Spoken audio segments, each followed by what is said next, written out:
Hello students, welcome back to the chapter Reproduction in Organisms Part 2. Hope you all have gone through Part 1 of this chapter and might have understood all the points. So now we will see Part 2 in which we are going to talk about sexual reproduction in organisms. जैसा कि मैंने आपको पहले भी बताया था कि asexual reproduction जो है उसमें सिर्फ एक ही पेरेंट का इन्वॉल्वमेंट होता है या एक ही इंडिविजुअल उसमें पार्टिसिपेट करता है और उसमें किसी भी गैमेट का फॉर्मेशन नहीं होता। लेकिन इसके just opposite what happens in sexual reproduction. Sexual reproduction में क्या होता है कि मेल और फीमेल दोनों गैमेट्स का फॉर्मेशन होता है। अब ये अलग बात है कि जो ये गैमेट्स बनते हैं ये या तो सेम इंडिविजुअल में बने या अलग अलग इंडिविजुअल्स में बने ऑपोजिट सेक्स वाले मेल या फीमेल में। ओके, यानी कि गैमेट्स जो हैं वो एक ही ऑर्गेनिज्म या सेम इंडिविजुअल में भी बन सकते हैं या अलग अलग इंडिविजुअल में भी बन सकते हैं, लेकिन क्या होगा यहाँ पर गैमेट्स का फॉर्मेशन होगा। अब क्या होता है, ये जो गैमेट्स होते हैं ये फ्यूज़ होते हैं। फ्यूज़ होने के बाद जो है फर्टिलाइजेशन हुआ, फ्यूज़ होने से फर्टिलाइजेशन हो रहा है और उसके बाद फर्टिलाइजेशन के बाद जाइगोट का फॉर्मेशन होता है which develops to form a new organism.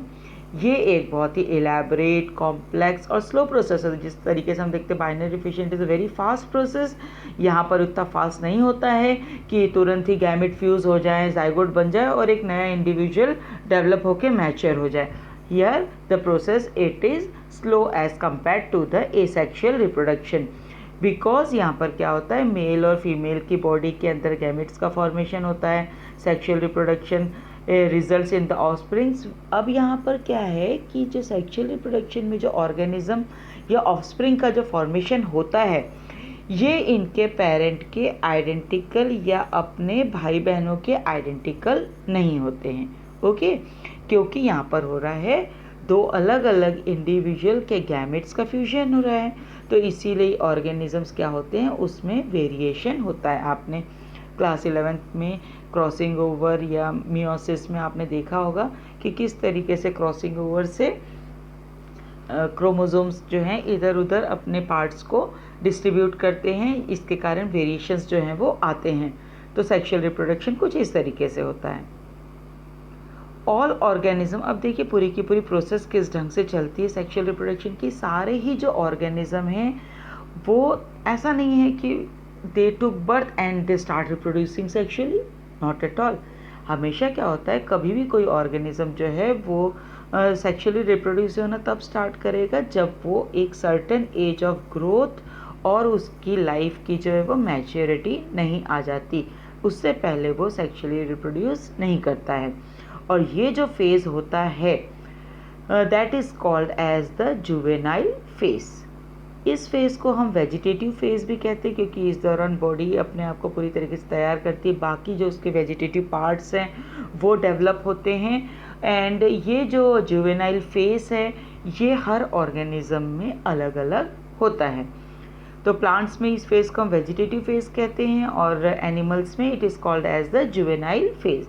So all the organisms they have to reach a certain stage of growth and maturity in their life before they can reproduce sexually, यानी कि sexually reproduce होने से पहले हर organism को growth करके एक maturity लानी होती है, उसके बाद ही जो है वो sexually reproduce कर सकता है। इस preparatory phase को हम कहते हैं juvenile phase या it is also known as the vegetative phase। और जैसे ही ये जो वेजिटेटिव फेज़ और ये जो जुवेनाइल फेज़ है ये एंड होता है, it marks the beginning of the reproductive phase. देखिए आप हर फेज़ को देखते जाइएगा बिल्कुल ध्यान से। सबसे पहला फेज़ जो था हमारा जुवेनाइल फेज़ था या वेजिटेटिव फेज़ था, जिसमें कि प्लांट या एनिमल ने अपने आप को प्रिपेयर किया फॉर द रिप्रोडक्टिव फेज़। फिर उसके बाद जो है रिप्रोडक्टिव फेज़ आता है which can be easily seen in the flowering plants when they come to flower. जैसे ही फ्लावरिंग प्लांट्स में फ्लावर आना या हायर प्लांट्स में फ्लावर आना स्टार्ट होता है then that is called as the reproductive phase. So period between the birth and the sexual maturity, वो पीरियड यानी कि जब कोई ऑर्गेनिज्म ने बर्थ लिया और जब तक उसको सेक्सुअल मैच्योरिटी आई, उसके बीच का जो पीरियड है it is called as the juvenile phase और द जुवेनाइल पीरियड। और प्लांट में हमने बताया था इसको हम कहते हैं वेजिटेटिव फेज। बैम्बू में अब देखिए ये दो एग्जाम्पल से वेरी इंपॉर्टेंट, इस पे क्वेश्चंस आते हैं बहुत बार। Bamboo species flower only once in their lifetime, पूरी की पूरी जो उनकी लाइफ टाइम है 50 से 100 ईयर के बीच, ये बैम्बू जो है सिर्फ एक ही बार फ्लावरिंग जो है वो करता है। और दूसरा एग्जाम्पल है स्ट्रॉबिलैंथस कुंथियाना, इन दोनों की मैं इमेजेस अभी आपको बताऊंगी। स्ट्रॉबिलैंथस कुंथियाना और नीलकरंजी भी इसको कहते हैं कॉमन लैंग्वेज में। ये पूरे 12 साल में एक ही बार जो है फ्लावर करता है। इसको देखने के लिए जो टूरिस्ट हैं खास जाते हैं साउथ में, क्योंकि वो जो पूरी वैली है पूरी ब्लू कलर की जो है वो दिखाई देती है। सो 2 एग्जाम्पल्स, स्ट्रॉबिलैंथस कुंथियाना और Neelakurinji which flowers only in 12 years, and bamboo सिर्फ एक बार फ्लावर करता है अपने पूरे लाइफ टाइम में 50 से 100 साल के बीच में। स्ट्रॉबिलैंथस इन 12 ईयर्स वंस। ये देखिए स्ट्रॉबिलैंथस कुंथियाना, ये देखिए पूरी की पूरी जो वैली है, ये पूरी वादियाँ एकदम ब्लू कलर की दिखाई दे रही हैं। So this is the Strobilanthes kunthiana flower. अब ये देखिए बैम्बू के फ्लावर जो कि 50 से 100 साल में सिर्फ एक ही बार फ्लावरिंग होती है।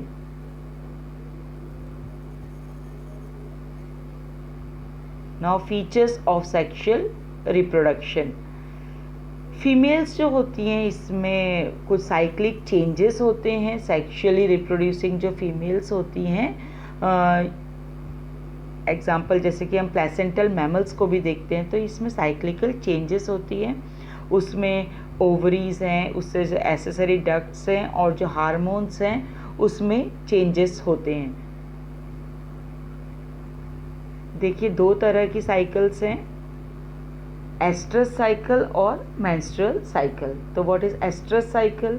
एस्ट्रस साइकिल जो है नॉन प्राइमेट मैमल्स जैसे कि cows, sheeps, rats, deer, dogs, tiger etcetera, ये जो हैं ये किसी खास सीज़न में जो है ये ब्रीड करते हैं। और उसके बाद जब सीज़न तो नहीं हम कहते, जब इनका ये ब्रीडिंग समय आता है तो उस कहा जाता है कि अब ये हीट पे आ गए हैं, that means they are ready for reproduction. Okay, so that is called as the estrus cycle. So ये नॉन प्राइमेट मैमल्स में होती है। देन द नेक्स्ट वन, अब ये देखिए जो नॉन प्राइमेट्स और प्राइमेट्स हैं, ये जो प्राइमेट्स होते हैं जिसमें कि अपने मैमल्स हैं, मंकीज़ हैं, एप्स हैं, ह्यूमंस, ये सारे जो आते हैं, इसमें जो ब्रेन होता है ये थोड़ा इंटेलिजेंट वाला होता है, मतलब फोर ब्रेन जो है वो डेवलप्ड होता है। अब यहाँ पर ये 2 साइकिल्स हैं जो मेन मैमल्स में होती है, प्लेसेंटल मैमल्स में, यानी कि वो मैमल्स जिसमें कि प्लेसेंटा का फॉर्मेशन होता है, एस्ट्रस साइकिल और मेंस्ट्रुअल साइकिल। ये देखिए दोनों ही साइकिल वैसे आपकी डिटेल में अभी तो नहीं है, फिर भी मैं आपको बता देती हूँ कि एस्ट्रस साइकिल, मेंस्ट्रुअल साइकिल आपने देखा है कि लगभग 4 वीक में एक साइकिल से दूसरी साइकिल वापस से रिपीट हो जाती है विद इन 28 डेज़। लेकिन जो एस्ट्रस साइकिल होती है, the interval between the 2 successive cycles, it is between a few months to over a year. ठीक है, इतना लंबा पीरियड जो है एक एस्ट्रस साइकिल का होता है। और एस्ट्रस साइकिल में क्या होता है, फीमेल को सेक्स के लिए एक स्ट्रॉन्ग इररेजिस्टिबल अर्ज होता है। ऐसा मेंस्ट्रुअल साइकिल में इस तरीके का कोई इनरेजिस्टिबल सेक्स अर्ज नहीं होता है, लेकिन एस्ट्रस साइकिल में इस तरीके की फीमेल्स जो हैं they develop a strong irresistible urge for sex during the estrus. और फीमेल्स जो है इसमें जैसे एस्ट्रस साइकिल ख़त्म होती है, they do not permit the sex, so the female does not permit the sex outside the estrus, and यहाँ पर जिस तरीके से मेंस्ट्रुएशन में या मेंस्ट्रुअल साइकिल में ब्लड का लॉस होता है, इस तरीके का ब्लड लॉस जो है वो एस्ट्रस साइकिल में नहीं होता है। यहाँ जो वो पूरे स्लॉड ऑफ जो टिश्यूज़ होते हैं, जो यूटेरस की लाइनिंग वाले, इनको क्या होता है, रिप्रोडक्टिव ट्रैक्ट जो होती है वो ही उसको रीएब्जॉर्ब कर लेती हैं। इसीलिए जिस तरीके का मेंस्ट्रुअल फ्लो मेंस्ट्रुअल साइकिल में होता है या प्राइमेट मैमल्स में होता है, उस तरीके का जो है यहाँ पर ब्लड लॉस नहीं होता है। So estrous cycle, it occurs in non-primates, and menstrual cycle, it occurs in the female primates. Now I think you might have understood this estrous cycle and the menstrual cycle. देखिए breeders भी जो हैं अलग अलग। So got this point? जब हम bisexual condition कुछ plants या फंगी में हम बोलेंगे तो बायसेक्सुअल कंडीशन को हम एक और टर्मिनोलॉजी यूज़ कर रहे हैं, that is called as monoecious. Okay, अब यहाँ पर थोड़ा सा आपको ऑपोजिट इसको कॉन्सेप्ट को याद रखना पड़ेगा। बायसेक्सुअल मोनोशियस कंडीशन, यानी कि बायसेक्सुअल प्लांट है, इसका मतलब क्या हो गया, उसमें दोनों रिप्रोडक्टिव स्ट्रक्चर एक ही थैलस में यानी कि होमोथैलस एक ही थैलस में प्रेजेंट है, एक यानी कि मोनो। ओके, तो एक ही प्लांट में दोनों ही कंडीशन प्रेजेंट है, it is called as the monoecious plant और द बायसेक्सुअल कंडीशन। ऐसे ही दूसरा जो है हेट्रोथैलिक। हेट्रोथैलिक अब देखिए मोनोशियस से बिल्कुल अलग हो गया, ये हो गया डायशियस। अब डायशियस से आप याद रखेंगे कि अब ये क्या हो गई, यूनिसेक्सुअल कंडीशन हो गई, यानी कि अलग अलग थैलस में अलग अलग सेक्स प्रेजेंट है। ओके, यानी कि मेल सेक्सुअल रिप्रोडक्टिव जो पार्ट्स हैं वो एक थैलस में और फीमेल जो है वो दूसरे थैलस में प्रेजेंट है, यानी कि दो कंडीशंस अलग अलग सेक्स के लिए प्रेजेंट हैं। तो इस तरीके के जो थैलस हैं इनको हम हेट्रोथैलिक कंडीशन या डायशियस कंडीशन भी कहते हैं, जो कि यूनिसेक्सुअल कंडीशन को रिप्रेजेंट करता है। It is very important. ये जो है अभी आगे हम इसके और एग्जांपल्स देखेंगे, तो इसमें आप प्लीज़ कंफ्यूज मत होइएगा। दिस इज़ वेरी इम्पॉर्टेंट कि हम क्या कर रहे हैं, bisexual that is monoecious condition, unisexual that is the dioecious condition. ये आप याद रखेंगे। DU Delhi university, dioecious condition unisexual, तो ऑटोमेटिकली आपको दूसरा जो है वो याद हो जाएगा, दैट इज़ MB से, है ना, मेगाबाइट, दैट इज़ MB से हो गया मोनोशियस बायसेक्सुअल। अब आप नहीं भूलेंगे MB और दिल्ली यूनिवर्सिटी या मेगाबाइट और दिल्ली यूनिवर्सिटी आप याद रखेंगे, then you can learn this monoecious and the dioecious condition very easily. तो देखिए यहाँ पर होमोथैलस और जो हमने हेट्रोथैलस वाली कंडीशन देखी थी, यहाँ पर जस्ट अ मिनट, अब ये हेट्रोथैलस वाली कंडीशन है, यहाँ पर मेल थैलस अलग है, फीमेल थैलस अलग है। अब देखिए इसी तरीके से एक और वर्ड आया है यहाँ पर, स्टैमिनेट एंड द पिस्टिलेट। और जैसे कुछ फ्लावरिंग प्लांट्स होते हैं उसमें यूनिसेक्सुअल अगर मेल फ्लावर्स हैं, अगर सिर्फ उसमें फ्लावर्स जो हैं सिर्फ मेल फ्लावर्स ही हैं तो उसको हम यूनिसेक्सुअल कहेंगे। वो प्लांट्स कैसे, यूनिसेक्सुअल प्लांट्स हैं। और अगर उसमें सिर्फ मेल फ्लावर्स लग रहे हैं, आपको पता है मेल रिप्रोडक्टिव ऑर्गन्स को हम स्टैमेंस कहते हैं, तो ऐसे जो हैं ऐसे प्लांट्स जिसमें कि सिर्फ एक ही तरह के फ्लावर लग रहे हैं, जिसमें कि सिर्फ स्टैमन लग रहे हैं, तो ऐसे फ्लावरिंग प्लांट्स को हम स्टैमिनेट भी कहेंगे, या ऐसे फ्लावर्स को हम सिर्फ स्टैमिनेट फ्लावर्स ही कहेंगे, because they are bearing only the stamens. While the female जो है, अगर फीमेल फ्लावर अकेला अगर हम उसको पिस्टिलेट कहेंगे तो उसमें क्या होगा, सिर्फ पिस्टिल्स या फीमेल रिप्रोडक्टिव पार्ट्स ही होंगे। लेकिन कुछ प्लांट्स जिसमें कि both male and female reproductive flowers दोनों ही प्रेजेंट होंगे, ओके, बायसेक्सुअल कंडीशन हो गई, ठीक है, बायसेक्सुअल यानी कि MB, तो वो कैसा हो जाएगा, मोनोशियस प्लांट हो जाएगा। ओके, तो वो प्लांट जिसमें कि दोनों ही कंडीशन प्रेजेंट है, यानी कि मेल और फीमेल दोनों ही फ्लावर्स प्रेजेंट हैं, तो वैसे प्लांट जो हैं they are called as the monoecious flowers. और अगर ये अलग अलग जो फ्लावर्स अलग अलग इंडिविजुअल में प्रेजेंट हैं तो उसको हम कहेंगे डायशियस प्लांट्स या यूनिसेक्सुअल कंडीशन, यानी कि एक प्लांट पे सिर्फ एक ही तरह का सेक्स ऑर्गन प्रेजेंट है। Some examples of monoecious plants, देखिए ये एग्जाम्पल वेरी इंपॉर्टेंट, आप देखेंगे जब आप इसके क्वेश्चंस को प्रैक्टिस करेंगे। ये कुकुरबिट्स, कोकोनट्स और पपाया, डेट पाम पे बहुत ज़्यादा क्वेश्चन आते हैं, इसीलिए उसके लिए सबसे पहले आपको ये मोनोशियस और डायशियस कंडीशन का कॉन्सेप्ट अच्छे से आपके दिमाग में चला जाना चाहिए। इस चैप्टर का की कॉन्सेप्ट है ये, that is the monoecious and the dioecious. Monoecious से आप MB और डायशियस वाले को आप DU, दिल्ली यूनिवर्सिटी से आप याद रखेंगे।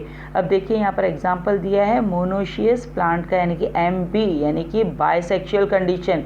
इसमें कुकुरबिट्स उसका एग्जांपल है, कोकोनट्स, ठीक है। तो कुकुरबिट्स C से दोनों ही जो हैं ये मोनोशियस कंडीशन है, यानी कि बाइसेक्सुअल, दोनों ही तरह के जो फ्लावर्स हैं एक ही प्लांट में प्रेजेंट हैं। ककड़ी पे, आप करेले पे, गिलकी पे, लौकी पे आप देखेंगे, अगर किसी ने भी उस प्लांट को देखा होगा तो आप उसमें देखेंगे कि कुछ फ्लावर्स ऐसे लगते हैं जिसके कि पीछे छोटी सी लौकी या छोटा सा ये करेला ऐसे छोटे छोटे से लगे होते हैं, तो वो एक फीमेल फ्लावर हो गया। और दूसरे फ्लावर्स ऐसे होते हैं जिसमें कि सिर्फ स्टेमन्स लगे होते हैं, लेकिन हैं ये एक ही प्लांट पे, इसीलिए इसको हम मोनोशियस प्लांट्स कहते हैं। Okay, MB monoecious bisexual, okay, यानी कि एक ही प्लांट में male and female both are present.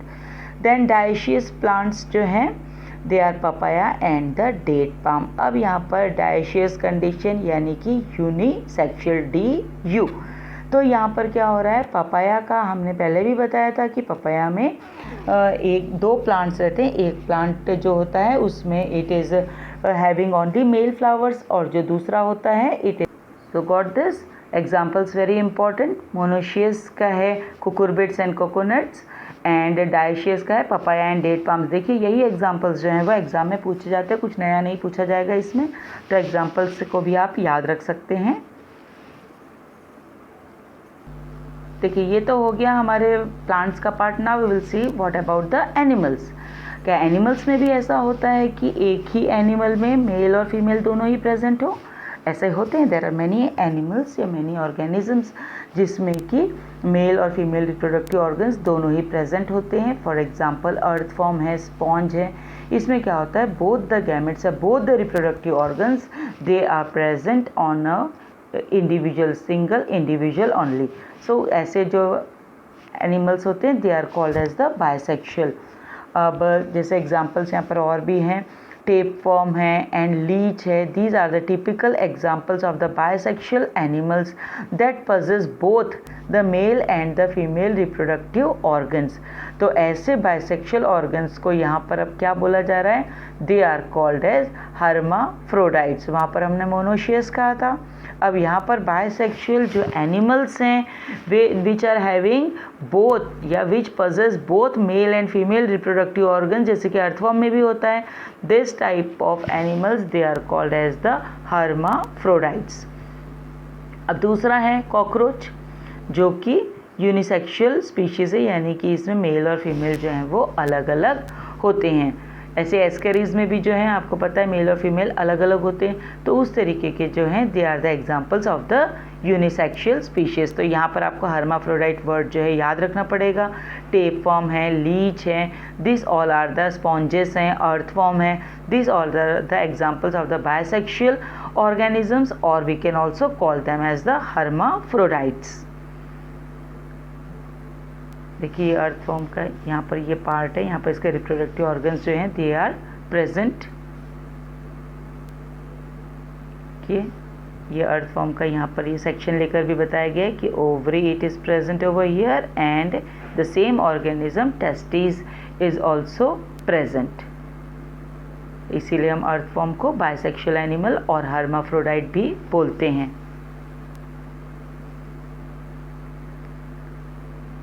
The example of the cockroach, cockroach में हमने देखा था कि जो मेल्स होते हैं उसमें एनल स्टाइल जो है वो प्रेजेंट होती है, फीमेल में जो है वो anal style it is absent, और मेल और फीमेल दोनों में अलग अलग सेक्स ऑर्गन्स प्रेजेंट होते हैं, अलग अलग ऑर्गेनिज्म में ये होते हैं। सो that is the example of the unisexual animals.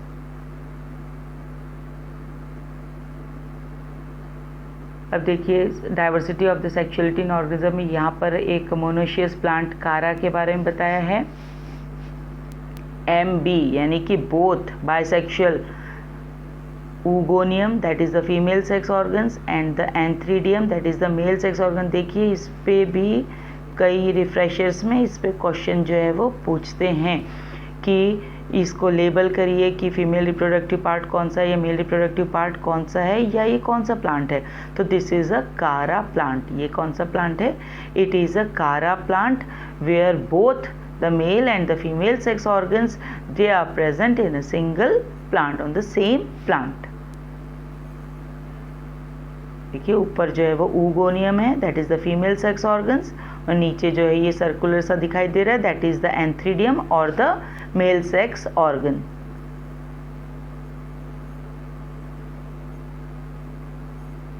I'll see diversity और the sexuality in the organisms। अब बाइसेक्सुअल फ्लावर्स आप देख सकते हैं यहाँ पर, इसमें स्टेमन के साथ साथ स्टिग्मा जो है वो दोनों ही प्रेजेंट होते हैं। ये आपके स्वीट पोटैटो का फ्लावर है।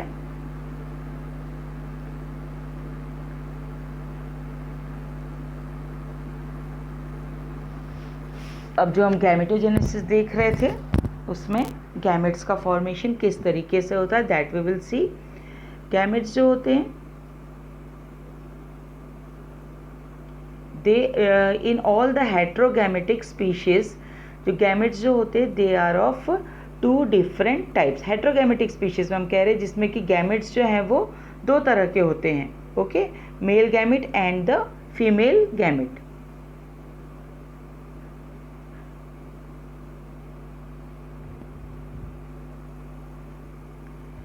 Gametes are always haploid irrespective to the parents ploidy. ये भी मैंने आपको पहले बताया है कि जो गैमेट्स होते हैं ये जो भी पेरेंट की प्लॉइडी हो, अगर 46 पेरेंट की प्लॉइडी है तो जो है उसमें जो गैमेट्स होते हैं they are always haploid. Okay, और हैप्लॉइड पेरेंट्स अगर होते हैं, ठीक है, अगर पेरेंट हैप्लॉइड है मतलब मेन प्लांट बॉडी जो है वो अगर हैप्लॉइड है तो उसमें गैमेट्स का फॉर्मेशन कैसे होगा? By the mitotic division. क्योंकि ऑलरेडी पेरेंट में क्रोमोसोम का नंबर अगर आधा है तो उसमें मियोटिक डिवीज़न नहीं होगा, उसमें सेम नंबर ऑफ क्रोमोसोम्स के लिए माइटोटिक डिवीज़न होगा। तो ये याद रखेंगे आप कि it is also an important concept जो कि अक्सर पूछा जाता है कि माइटोटिक डिवीज़न कब होगा और मियोटिक डिवीज़न कब होगा। ओके, तो जब हैप्लॉइड पेरेंट होगा, ओके, तो उसमें माइटोटिक डिवीज़न होगा, और अगर डिप्लॉइड पेरेंट यानी कि क्रोमोसोम का नंबर 46 है तो वो पेरेंट डिप्लॉइड वाला हो गया, ठीक है। तो वहाँ पर मेन प्लांट बॉडी जो है वो कैसी डिप्लॉइड है, तो वहाँ पर गैमेट्स का फॉर्मेशन जो होगा वो कैसे होगा? मियोटिक डिवीज़न से होगा। अगर पेरेंट बॉडी हैप्लॉइड है तो गैमेट का फॉर्मेशन माइटोटिक डिवीज़न से होगा। अगर पेरेंट बॉडी डिप्लॉइड है तो गैमेट्स का फॉर्मेशन मियोटिक सेल डिवीज़न से होगा। अब जो डिप्लॉइड ऑर्गेनिजम्स होते हैं, ठीक है, अब थोड़ा सा ध्यान से हम देखेंगे तो यहाँ पर ये पॉइंट जो है आपके लिए इम्पॉर्टेंट है, इसको आप नोट करेंगे। डिप्लॉइड ऑर्गेनिजम्स जो होते हैं उसमें स्पेशलाइज्ड सेल्स होते हैं। ओके, ये कौन से सेल्स होते हैं? They are called as the gamete mother cell. हर सेल नहीं जाके गैमेट बनाना स्टार्ट कर देगी, ठीक है। जो हमारे रिप्रोडक्टिव ऑर्गन्स होते हैं जैसे कि टेस्टिस है, ओवरी हैं, इसमें कुछ सेल्स जो हैं वो स्पेशलाइज्ड हो जाती हैं। ओके, कुछ डिफ्रेंशिएट होके दे परफॉर्म स्पेशलाइज्ड फंक्शंस। तो इनको जो सेल्स गैमेट बनाने वाली हैं उनको हम गैमेट मदर सेल्स कहते हैं, या उनको हम मियोसाइट्स भी कह सकते हैं। ये मियोसाइट्स कैसी हैं? ये भी डिप्लॉइड है क्योंकि ये डिप्लॉइड ऑर्गेनिज्म की सेल है। ओके, अब ये मियोसाइट्स चूँकि गैमेट मदर सेल कहला रही हैं और ये गैमेट का फॉर्मेशन करेंगी, इसीलिए क्या होगा? दे विल अंडरगो मियोसिस। ओके, ये मियोसाइट्स जो हैं किसके? डिप्लॉइड ऑर्गेनिज्म के। अगर डिप्लॉइड है ऑर्गेनिज्म तो ये मियोसाइट क्या करेंगी? They will undergo meiotic cell division. Okay, और इससे जो गैमेट्स बनेंगे ये कैसे होंगे? दे विल बी हैप्लॉइड, ठीक है। तो डिप्लॉइड ऑर्गेनिज्म में जो स्पेशलाइज सेल्स हैं उनको हम क्या कह रहे हैं? मियोसाइट्स। मियोसाइट्स कैसी होती हैं ये याद रखिएगा। Meiocytes they are always diploid. Okay, meiocytes जो हैं ये गैमेट मदर सेल्स हैं, अभी गैमेट बना नहीं है, जब गैमेट बनेगा तब वो हैप्लॉइड होगा। तो इसीलिए गैमेट मदर सेल्स जो मियोसाइट्स होती हैं दे विल अंडरगो मियोटिक डिवीज़न और इससे क्या होगा, हैप्लॉइड गैमेट्स का फॉर्मेशन होगा। Several organisms which are belonging to fungi, monera, algae and bryophytes, इसमें क्या होता है, हैप्लॉइड प्लांट बॉडी होती है। और अगर हैप्लॉइड प्लांट बॉडी है तो उसमें क्या होगा, मियोटिक डिवीज़न नहीं होगा। लेकिन जो ऑर्गेनिजम्स जैसे कि टेरिडोफाइट्स है, जिम्नोस्पर्म्स है, एंजियोस्पर्म्स है और बहुत सारे ह्यूमन बींग्स जो होते हैं उसमें क्या होता है, डिप्लॉइड बॉडी होती है। ओके, पेरेंटल बॉडी कैसी होती है, डिप्लॉइड होती है। तो इसमें क्या होगा, जो गैमेट मदर सेल्स या जो मियोसाइट्स होंगी ये क्या करेंगी, ये मियोटिक डिवीज़न करेंगी। तो ये अच्छी चीज़ आ गई आपको समझ में। अगर पेरेंट बॉडी हैप्लॉइड है तो उसमें मियोटिक डिवीज़न नहीं होगा, उसमें माइटोटिक डिवीज़न से गैमेट्स बनेंगे। और जो पेरेंट बॉडी जिसमें डिप्लॉइड होगी उसमें मियोटिक डिवीज़न से क्या होगा कि गैमेट का फॉर्मेशन होगा। देखिए यहाँ पर ये नंबर आप याद रखिएगा, थोड़ा सा इसको पढ़ लीजिएगा क्योंकि इससे भी जो है क्वेश्चंस पूछे जाते हैं। यहाँ पर देखिए कि ये एक एग्जांपल्स हैं कई सारे ऑर्गेनिज्म के, जैसे कि ह्यूमन बीइंग है। ह्यूमन बीइंग में क्रोमोसोम का जो नंबर है मियोसाइट में, मियोसाइट मैंने आपको बताया था गैमेट मदर सेल है, वो हमेशा डिप्लॉयड होती है। तो वो कितनी है, 46। तो अगर वो 46 है तो गैमेट में क्रोमोसोम का नंबर कितना हो जाएगा, आधा होगा। ठीक है, तो दैट इज़ 23। ऐसे ही हाउस फ्लाई जो है उसमें क्रोमोसोम का नंबर यानी कि जो पेरेंट है उसके डिप्लॉयड ऑर्गेनिज्म का नंबर कितना है, 12 है। तो उसके गैमेट का कितना हो जाएगा, it will be 6। Okay, it will be 6। Then ऐसे ही रैट जो है इसमें 21 है, तो जस्ट उसके आधे, उसका जो डबल है दैट इज़ 42। 42 क्या हो जाएंगे, उसके मियोसाइट का नंबर हो जाएगा। ये 78 है तो इसका आधा गैमेट हो जाएगा। ये 19 है, अगर क्रोमोसोम का नंबर गैमेट में अगर 19 है तो उसका जस्ट डबल जो है उसके मियोसाइट में हो जाएगा। 19 2 ज़ा 38, तो यहाँ पर क्या हो जाएगा, 38 हो जाएगा। और अगर मियोसाइट में 8 है तो गैमेट पे कितने हो जाएंगे, 4 हो जाएंगे। ये ड्रोसोफिला में है, फर्न में है, ये देखिए यहाँ पर 630 जो है इसके गैमेट में है, तो जस्ट इसका डबल जो है 1260 जो है वो हो जाएगा इसके मियोसाइट में।